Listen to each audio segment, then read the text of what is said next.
नमस्कार जय हिंद साथियों, स्वागत है हिस्ट्री के एपिसोड नंबर 22 में। आइए हम चलते हैं क्वेश्चन की तरफ। क्वेश्चन नंबर 1 है the age of consent act किस वर्ष पारित हुआ। ऑप्शन नंबर ए है 1856, ऑप्शन नंबर बी है 1891, ऑप्शन नंबर सी है 1881, ऑप्शन नंबर डी है 1905। तो इसका सही आंसर होगा ऑप्शन नंबर बी 1891। 1891 में लड़कियों की उम्र 10 वर्ष से बढ़ाकर 12 वर्ष कर दी गई। इस समय गवर्नर जनरल थे लॉर्ड लैंसडाउन। नेक्स्ट क्वेश्चन है, क्वेश्चन नंबर 2 है हिंदू विधवा पुनर्विवाह अधिनियम किस वर्ष पारित हुआ था। ऑप्शन नंबर ए है 1856, ऑप्शन नंबर बी है 1858, ऑप्शन नंबर सी है 1859, ऑप्शन नंबर डी है 1862। तो इसका सही आंसर होगा ऑप्शन नंबर ए 1856। क्वेश्चन नंबर 3 है सूची 1 को सूची 2 से सुमेल कीजिए तथा सूचियों के नीचे दिए गए कोड का प्रयोग करते हुए सही उत्तर का चयन कीजिए। एक तरफ दिया है सूची 1, दूसरे तरफ दिया है सूची 2। तो देखिए, ब्रह्म समाज की स्थापना हुई थी कलकत्ता में, मानव धर्म समाज की स्थापना हुई थी सूरत में, आर्य समाज की स्थापना हुई थी बम्बई में, और नदवा उल उलमा की स्थापना हुई थी लखनऊ में। तो देखिए इसका कोड कौन सा होगा। तो 3 2 1 4 3 2 1 4 किस ऑप्शन में है। तो ऑप्शन नंबर डी में है। तो इसका सही आंसर होगा option number D. Next question, question number 4 है किसने कहा कि यदि भगवान अस्पृश्यता को सहन करते हैं तो मैं उन्हें कभी भगवान नहीं मानूंगा। ऑप्शन नंबर ए है B R Ambedkar, option number B है Bal Gangadhar Tilak, option number C है Lala Lajpat Rai, option number D है महात्मा गांधी। तो इसका सही आंसर होगा ऑप्शन नंबर बी बाल गंगाधर तिलक। नेक्स्ट क्वेश्चन, क्वेश्चन नंबर 5 है हाली पद्धति संबंधित थी। ऑप्शन नंबर ए है बंधुआ मजदूर से, ऑप्शन नंबर बी है किसानों के शोषण से, ऑप्शन नंबर सी है छुआछूत से, ऑप्शन नंबर डी है अशिक्षा से। तो इसका सही आंसर होगा ऑप्शन नंबर ए बंधुआ मजदूर से। इसे दुबला पद्धति भी कहते हैं। क्वेश्चन नंबर 6 है असम में सर्वप्रथम चाय कंपनी की स्थापना कब हुई थी। ऑप्शन नंबर है 1835 में, ऑप्शन नंबर बी है 1837 में, ऑप्शन नंबर सी है 1841 में, ऑप्शन नंबर डी है 1839 में। तो इसका सही आंसर होगा option number D 1839।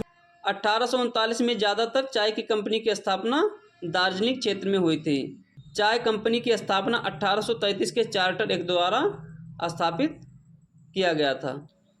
Question number 7 है सूची 1 को सूची 2 से सुमेलित कीजिए तथा नीचे दिए गए कोड से सही उत्तर चुनिए। देखिए, एक तरफ दिया स्थान, दूसरे तरफ दिया है अंग्रेजों द्वारा विलय का वर्ष। तो संभलपुर का विलय हुआ है 1849 में, सतारा का विलय हुआ है 1848 में, अवध का विलय हुआ है 1856 में, और झांसी का विलय हुआ है 1854 में। तो देखिए इसका कोड होगा 2143। 2143 किस ऑप्शन में है। तो ऑप्शन नंबर बी में है। तो इसका सही आंसर होगा ऑप्शन नंबर बी।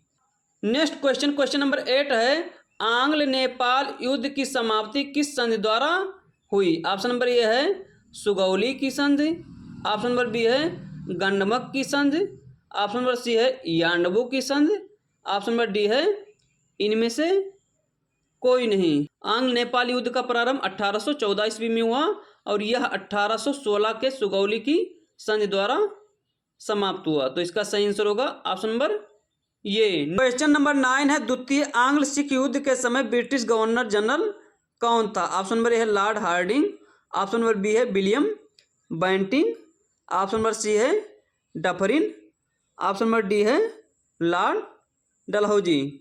तो देखिए द्वितीय आंग्ल सिख युद्ध हुआ था 1848 से 49 के बीच में। इस समय गवर्नर जनरल थे लॉर्ड डलहौजी।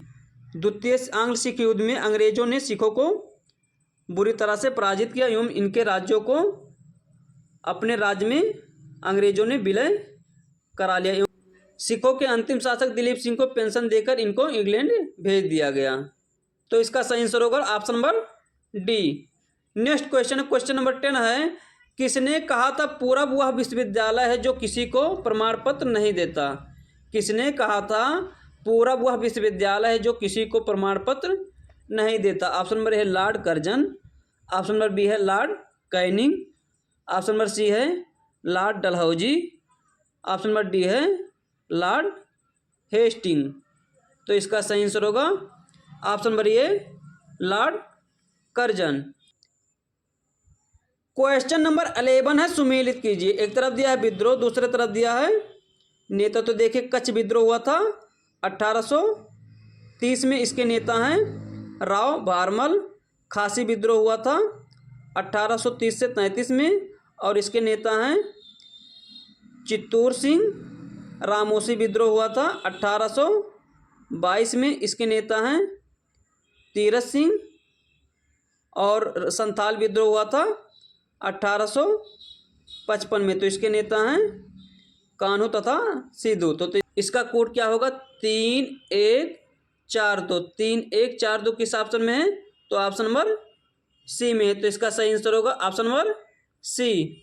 नेक्स्ट क्वेश्चन है, क्वेश्चन नंबर 12 है, महात्मा गांधी के तत्व विचार पर रचनात्मक प्रभाव क्या था?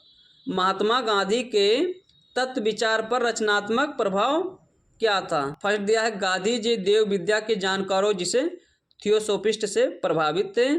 सेकंड दिया गांधी जी 18वीं सदी के प्रणाली संप्रदाय से प्रभावित थे जो आस्थाओं या धर्मों की एकता में विश्वास रखते थे। थर्ड दिया है गांधी जी वर्ड्सवर्थ जैसे स्वच्छंदतावादियों जिसे रोमांटिक्स के लेखन के प्रशंसक थे। तो देखिए नीचे दिए गए कोड का प्रयोग कर सही उत्तर चुनना है।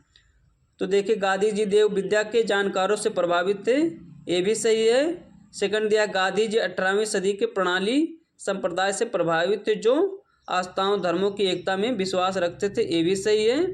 थर्ड दिया गांधी जी वर्ड्सवर्थ जैसे स्वच्छंदतावादियों के लेखन के प्रशंसक थे, तो ये भी सही। तो देखिए तीनों सही है। तो किस ऑप्शन में है?